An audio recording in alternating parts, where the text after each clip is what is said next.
Emang katanya kayu jati itu istilahnya kayak the real estate buat mereka.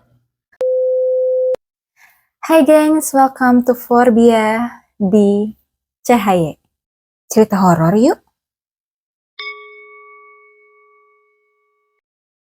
Hai guys, today balik lagi sama aku Forbia. Di channel ini aku ada bahas dua segmen, yaitu segmen CHY yang lagi kamu dengerin sekarang, yaitu cerita horor yuk. Di sini aku bahas cerita horor yang aku temuin, tapi bukan hanya mengenai hantu ya, tapi kelakuan manusia yang seperti hantu pun aku bahas di sini. Dan satu lagi adalah segmen sleep terapi supaya tidur kalian itu memiliki tidur yang kualitasnya itu bagus gitu. Itu buat konsumsi aku pribadi juga sih. Anyway guys, jadi aku itu barusan nonton YouTube-nya YouTuber favorit aku, yaitu Babang Glowing atau Babang Hirota Daradivan. Ini ya videonya ya. Nah, ini video yang aku tonton, dan cerita yang aku mau sampaikan ini adalah cerita yang relate ke videonya si Babang Glowing. Jadi make sure sebelum kamu lanjutin cerita ini, lanjutin video aku ini, kalian harus udah nonton dulu ya ceritanya si Bang Hirotada. Tapi aku yakin kalian semua pasti udah nonton sih, since itu sangat amat terkenal gitu loh. Nah, cerita yang aku mau sampaikan ini adalah cerita dari comment sectionnya yang ada di video tersebut. Nah, biar aku nggak usah panjang lebar menceritakan cerita yang ada di videonya Bang Hirotada, aku mau langsung aja jump tuh cerita-cerita yang subscribernya Bang Hirotada alami berkenaan dengan video yang Bang Hiro berikan di section teman ceritanya dia. Jadi kita langsung aja ke ceritanya. Oh iya, sebelumnya melalui video ini aku mohon izin ya kakak-kakak subscribernya Bang Hiro, aku mohon izin menyampaikan cerita kalian di video aku ini karena menurut aku cerita kalian itu menarik, dan aku juga minta izin ya Bang Hiro, bukan bermaksud gak sopan aku ngambil cerita subscribernya Bang Hiro, cuman ya maklum aku cuma orang yang excited terhadap cerita-cerita tersebut, dan aku pun adalah fans banget sama Bang Hirotada. Jadi aku harap sih mereka kalau ceritanya memang menarik, pasti oke banget sih kalau Bang Hirotada yang bawain. Coba aku ini excited aja ya Bang Hiro, jadi kayak izinkan hamba beryuforia seperti itu. Jadi cerita pertama ini diberikan sama subscribernya Bang Hiro yang namanya Yovanka92. Aku langsung mau bacain aja. Aku ceritainnya di sini sebagai orang ketiga aja ya, nggak aku ceritain kayak storytelling kemarin-kemarin biar lebih enak. Nah, di sini Mbak Yovanka itu punya cerita juga terkait dengan kayu jati. Waktu papa sama mamahnya menikah, nenek dari mamanya memberikan lemari bajunya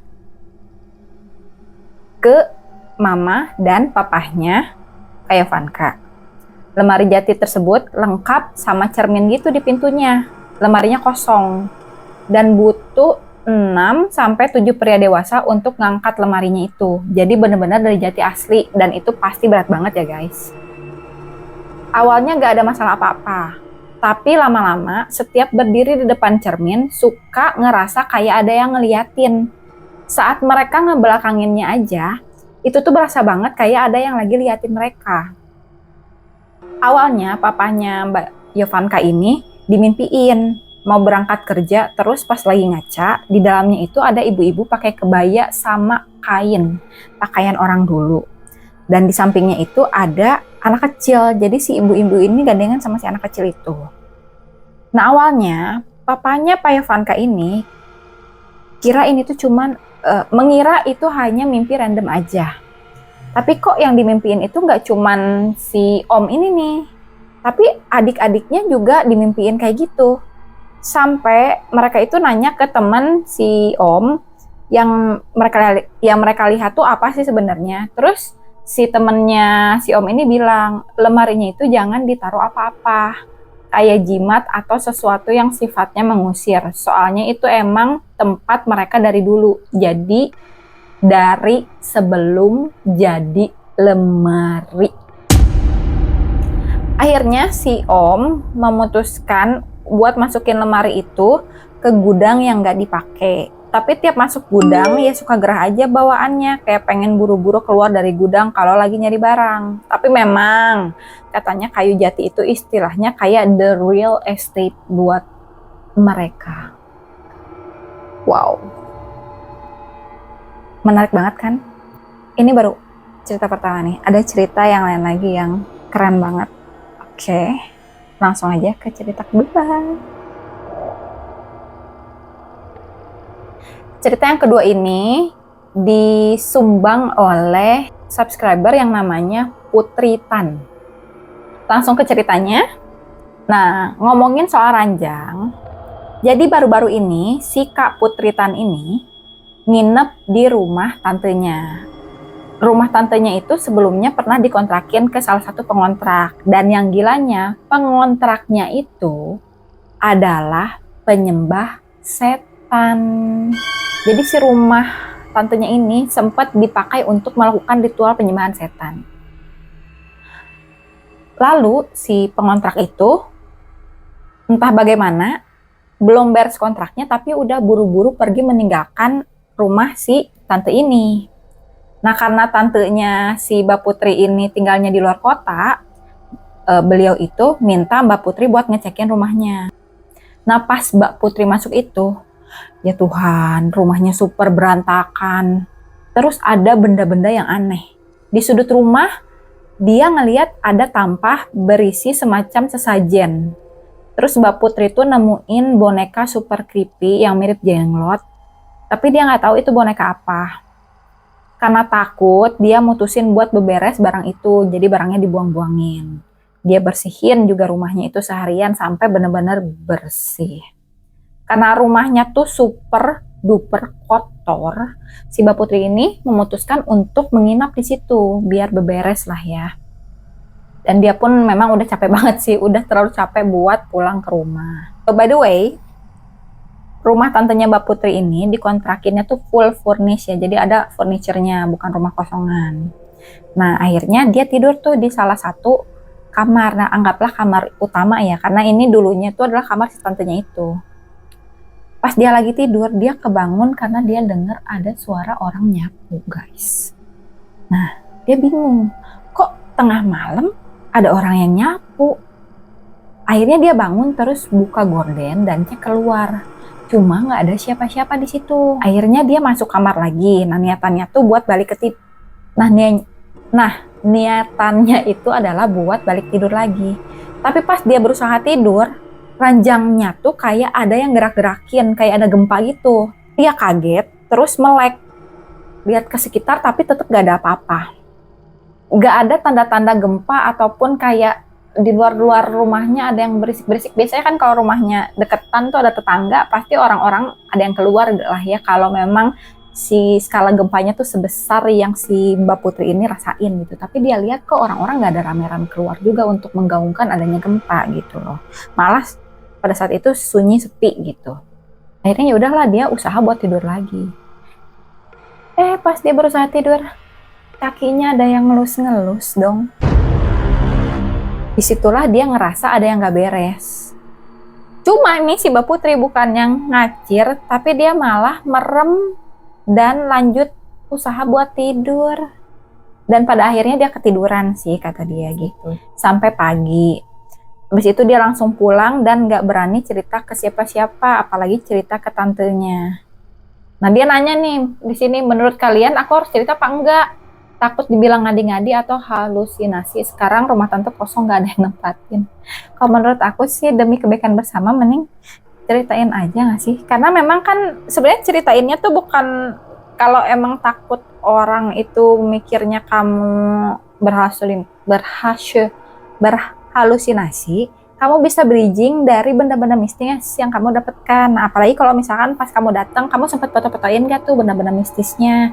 Karena kalau di bridging kayak gitu harusnya lebih terbuka gitulah ya orang lain saat mendengarkan cerita gitu sih. Saran sotoy dari aku. Oke, thank you Mbak Putri buat ceritanya, ini menarik banget. Nah, ini cerita selanjutnya yang gak kalah serem. Jadi aku di 2 jam baru nonton Bang Hiro. aku langsung scroll komen karena aku penasaran sama jawaban dari pertanyaannya Bang Hiro. Dan ini ya kepilihlah 3 cerita ini tuh guys. Nah ini cerita terakhir dari akun yang dari subscriber yang namanya Lasera gitu. Jawaban dia dari pertanyaannya Bang Hiro itu, dia bilang kayak gini. Oh, jelas bisa. Ayahnya Lasera ini dulunya jualan kayu jati resmi dari perhutani untuk area Jawa Tengah. Nah, mereka itu pernah nimbun gelondongan kayu-kayu yang memang udah dipotong-potong itu di depan rumah mereka.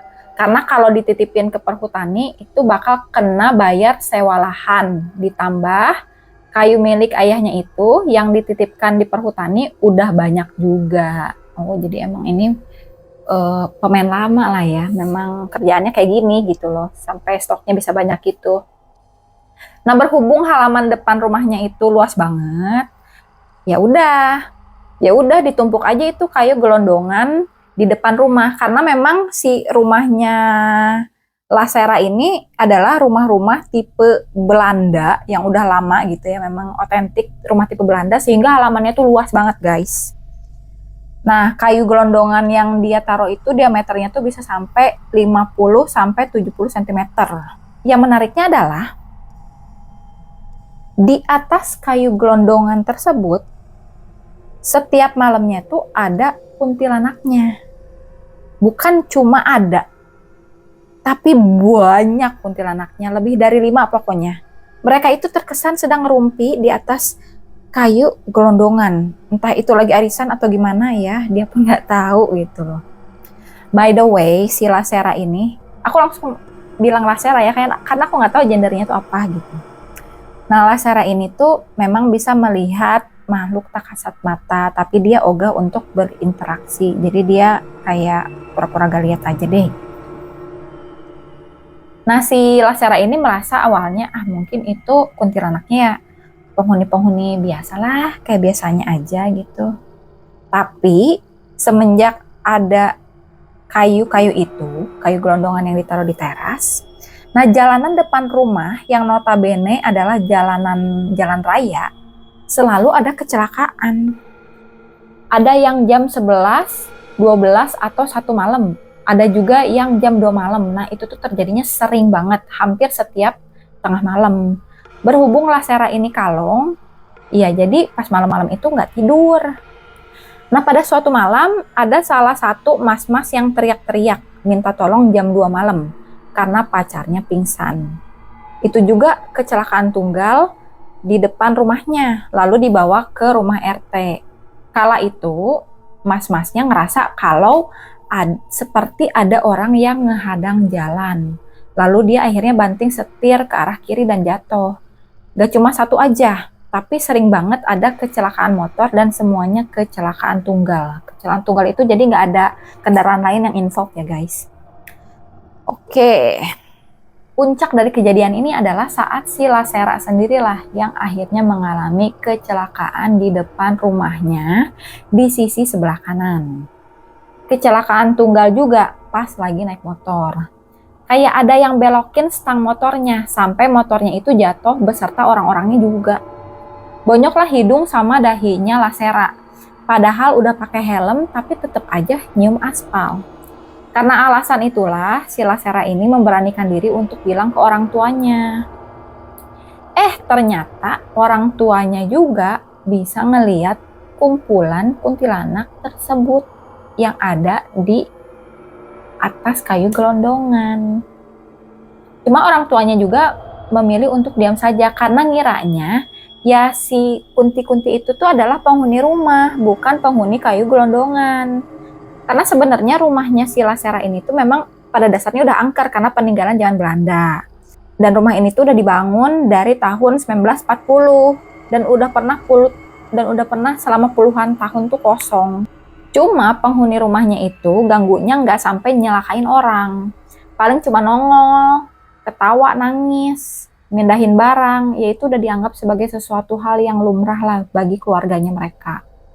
Nah, karena ini tuh udah nelan korban, yang which is sekarang korbannya adalah anaknya sendiri, dan akhirnya mereka mencapai kepada suatu kesimpulan bahwa kunti-kunti tersebut asalnya adalah dari si kayu gelondongan yang mereka bawa dan taruh di teras rumah mereka itu, di halaman rumah mereka.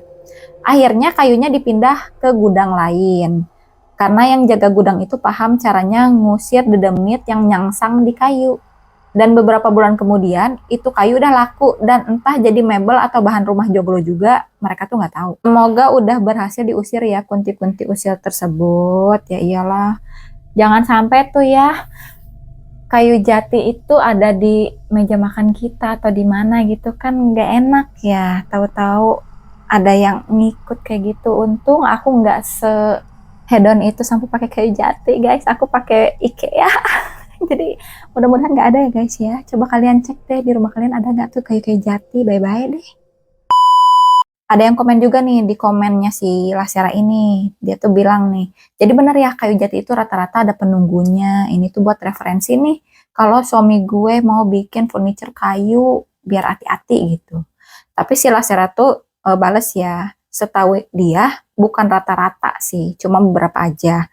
Kan ada banyak orang buang jin ke hutan.